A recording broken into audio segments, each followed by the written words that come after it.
नमस्कार, मेरा नाम है ओम प्रकाश यादव और आप देख रहे हैं वॉइस ऑफ रिपब्लिक। तीसरे चरण के मतदान के उपरांत क्या स्थिति है बिहार में? वस्तुतः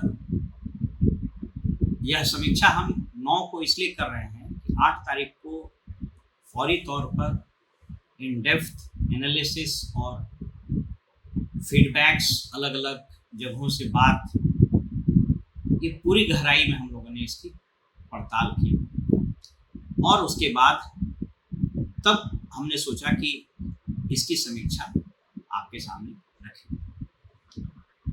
जो आधिकारिक आंकड़े हैं पोल परसेंटेज के, उसमें बिहार का 56.55% है।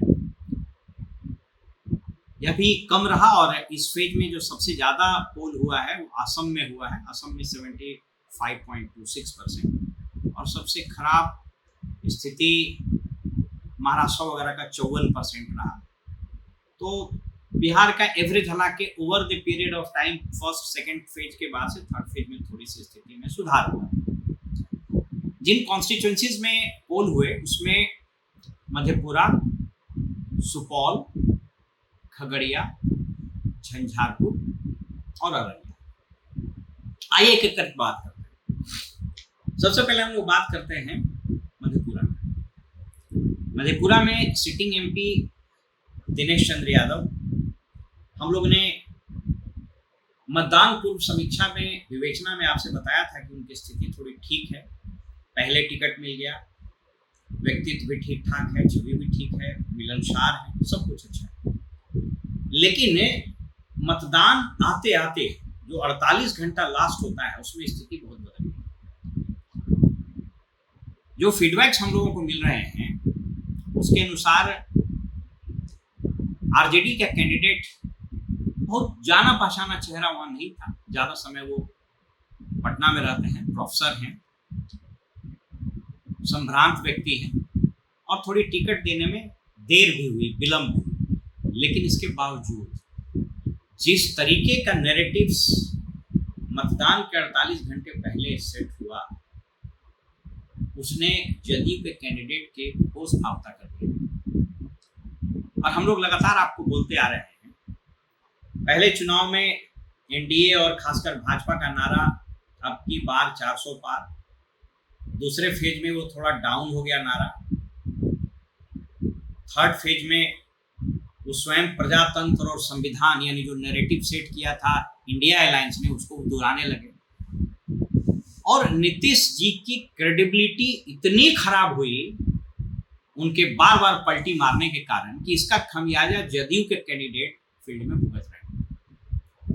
एनडीए के साथ जाने के बाद अब तो चुनाव के बाद जब परिणाम आएंगे तो समीक्षा होगी, लेकिन अभी जो स्थिति लग रही है कि भाजपा ने जदयू के साथ गठबंधन करके भारी गलती की। उस पर हम लोग अलग से समीक्षा करेंगे कि अगर ये गठबंधन नहीं होता तो भाजपा को क्या मिलता और गठबंधन करके क्या मिला। चुनाव बेसिकली गणित नहीं है जहां 1+1=2 होता है। इसमें इतने सारे इंग्रेडिएंट्स होते हैं कि कौन सा फैक्टर कहां क्या कर देगा, यह परिणाम आने के बाद ही समीक्षा होता है। समीक्षा होने के बाद परिणाम नहीं आता। तो मधेपुरा में मुस्लिम यादव इन चंक एनडीए से दूर ही रहा। हालांकि आपको बताते चलें कि जब नीतीश कुमार जी अपने पिक पर थे और इनकी छवि थोड़ी कथित सेकुलर की रही और सुशासन के नाम पर जो भी इन्होंने कार्य किया, तो मुस्लिम की अच्छी खासी आबादी इनको वोट दिया करती थी। यादव का भी वोट कुछ टूटा था, कुछ बीजेपी में भी गया था और कुछ जदयू में भी जाया करता था। लेकिन इस बार वो स्थिति नहीं रही। कुछ एक पॉकेट्स में उनको कुछ वोट मिलने की खबर है, लेकिन इन चंक वैसा नहीं। इसके अलावा जो अति पिछड़ा और पिछड़ा अन्य पिछड़ा का वोट था वह भी एनडीए से दरकता हुआ नजर आया। और इस बार एक अजीब बात हुई कि इंडिया अलायंस की तरफ से, चाहे वो कांग्रेस हो चाहे आरजेडी हो या to some extent communist left parties भी हो, जो प्रजातंत्र बचाओ संविधान बचाओ, और ये जो नैरेटिव सेट किया कि आरक्षण आपका समाप्त हो जाएगा अगर एनडीए सरकार आ गई, भाजपा प्रधानमंत्री बन गए नरेंद्र मोदी, तो ये समाप्त हो जाएगा, ये कहीं ना कहीं धीरे धीरे धीरे परकुलेट करते, पसीजते हुए, टपकते हुए नीचे तक जाना शुरू हो गया। क्योंकि इस बार जब लोगों से बात हुई, या कई चैनलों में आप लोगों ने देखा होगा, आम मतदाता प्रजातंत्र बचाओ और लोकतंत्र बचाओ और संविधान बचाओ की बात कर रहे हैं। और इसमें एक और जो स्थिति आई कि जब मोदी जी इस समय अपने भाषण में ये कहना शुरू किए, तो इससे और ये मैसेज नीचे चला गया। आपको स्मरण होगा कि 2020 के विधानसभा चुनाव में बिहार में मोहन भागवत जी का एक बयान, मैं उसको सब्सटैंशिएट नहीं करता हूं कि उन्होंने क्या कहा नहीं कहा, लेकिन ये कहते हुए परपोर्ट किया गया और ये मैसेज डाउन द लाइन चला गया मोहन भागवत जी का यह बयान कि हम लोग संविधान में आरक्षण की समीक्षा करें, और इसको आरजेडी ने और बाकी महागठबंधन के लीडर्स ने इस कदर प्रचारित किया कि वो नीचे तक चला गया कि भाजपा आरक्षण विरोधी है। थोड़ा बहुत यही स्थिति वहां भी हो गई। दूसरी चीज यह हुई कि जो परंपरागत वोटर हैं एनडीए के, उनमें उत्साह की कमी देखी गई। खासकर परंपरागत वोटर जब हम बोलते हैं तो भाजपा का वोटर, क्योंकि जदयू और आरजेडी के वोट बैंक में मोटे तौर पर सिमिलरिटी है, लेकिन भाजपा का जो वोटर है वह बहुत उत्साहित नहीं था। जैसा मैंने पहले भी कहा था कि नीतीश जी के प्रति Bhajpa cadre, specially down the line जो बूथ और ब्लॉक स्तर, जिला स्तर पर जो नेतृत्व और कार्यकर्ता है, उसमें बहुत उदासीनता है, और कई बार उन लोगों को यह लगता है कि पता नहीं जीतने के बाद फिर इसमें रहेंगे कि फिर पलट के चले जाएंगे। इसीलिए मधेपुरा की स्थिति बहुत ही उत्साहवर्धक नहीं है जहां तक जदयू का प्रश्न है। शुरुआती दौर में यह कहा जा रहा था कि आरजेडी ने जिस कैंडिडेट को दिया, हालांकि वो कैंडिडेट के श्रेय में वो बात चला जाएगा ऐसा नहीं, तेजस्वी ने और बाकी कांग्रेस ने जिस तरीके से एग्रेसिवली, और राहुल गांधी वगैरह ने जिस एग्रेसिवली कैंपेन को आगे बढ़ाया थर्ड फेज में, जो नैरेटिव सेट किया, इसने बहुत डैमेज कर दिया एनडीए के कैंडिडेट को मधेपुरा में। और जो उम्मीद थी दिनेश चंद्र यादव को कि हम यादव मुस्लिम में सेंध लगा देंगे, अति पिछड़े में भी एक बड़ी वोट बैंक को हम ले पाएंगे, और मुकेश सहनी वगैरह के आने से चीजें थोड़ी बदल गई। इसलिए हम लोग इस समीक्षा को इस निष्कर्ष के समीप लाकर समाप्त करेंगे कि मधेपुरा का चुनाव जो शुरू में लग रहा था कि बिल्कुल वॉकओवर मिल जाएगा, वैसे स्थिति नहीं, बहुत ही टफ फाइट हुआ है। और अगर दिनेश चंद्र यादव चुनाव में पिछड़ जाएं कुछ वोट से, तो यह भी किसी को आश्चर्य नहीं होना चाहिए। सुपौल में सिंहेश्वर के जो सिटिंग एमएलए हैं, उनको आरजेडी ने उम्मीदवार बनाया, हालांकि ये घोषणा करने में काफी विलंब हुआ, और जो सिटिंग एमपी हैं जदयू के, इन दोनों के बीच में सीधा मुकाबला था। सुपौल कॉन्स्टिट्यूएंसी के लोगों का, और मैंने पहले भी समीक्षा में बताया था कि स्पष्ट मान्यता था कि इस बार पर्दे के पीछे विजेंद्र यादव जी चुनाव लड़ रहे थे। इसलिए इस बार अगर जीत या हार होती है तो कहीं न कहीं इसका दोष या श्रेय विजेंद्र यादव जी को देना पड़ेगा। इस बात में कहीं कोई संशय या कोई विवाद नहीं हो सकता है कि विजेंद्र यादव जी की छवि बहुत अच्छी रही है। उन इलाकों के लिए उन्होंने बहुत काम भी किए हैं, लगातार मंत्री रहे विभिन्न विभागों में, और नीतीश जी के बहुत, यादव में सबसे बड़े कद्दावर और विश्वसनीय नेताओं में। हालांकि एक बार उनके विषय में एक अफवाह उड़ा कि वो विक्षुब्ध खेमे का नेतृत्व कर रहे थे, हालांकि उसमें कोई दम नहीं था। क्योंकि इस कॉन्स्टिट्यूएंसी में जो कैंडिडेट अनाउंस किया गया, वो कैंडिडेट बहुत लेट से अनाउंस किया गया और एक कार्ड खेला गया, लेकिन जिस तरीके से वोटिंग हुई, सुपौल के मतदाता और अक्रॉस दी सोसाइटी, हम लोगों ने अलग अलग, कुछ पॉलिटिकल पर्सन्स, कुछ आम लोग, कुछ पत्रकार, कुछ गृहिणी, आदि से जब बात हुई तो मोटे तौर पर वहाँ की स्थिति जदयू के फेवर में जाती हुई दिखती है। वैसे इस राइडर के साथ ये हम बात करेंगे कि चुनाव में मतदाता आजकल इतने इंटेलिजेंट हो गए हैं कि वो पूछने पर इस तरह का जवाब देते हैं कि आप अनुमान लगा सकते हैं, निष्कर्ष नहीं। लेकिन मोटे तौर पर एक बात होती है कि यदि कोई कहता है कि नहीं हम प्रजातंत्र और संविधान के लिए वोट कर रहे हैं तो वो इंडिया अलायंस के साथ है। लेकिन अगर वो कहता है कि नहीं हम देश के लिए वोट दे रहे हैं और विकास के लिए वोट कर रहे हैं, मोदी जी के लिए वोट कर रहे हैं, तो वो बात है। जदयू के खाते में या नीतीश जी के कारण कोई वोट में बहुत बड़ा टर्नआउट वहां हुआ है, ऐसी बात है नहीं। हाँ, विजेंद्र यादव जी के व्यक्तित्व और कृतित्व के कारण अच्छी मात्रा में लोगों ने जदयू के कैंडिडेट को वोट दिया। कैंडिडेट का कोई बहुत बड़ा स्टेचर या उनका कोई ऐसा नाम या उनके खाते में ऐसी कोई उपलब्धि नहीं थी, जैसा मैंने पहले भी बताया।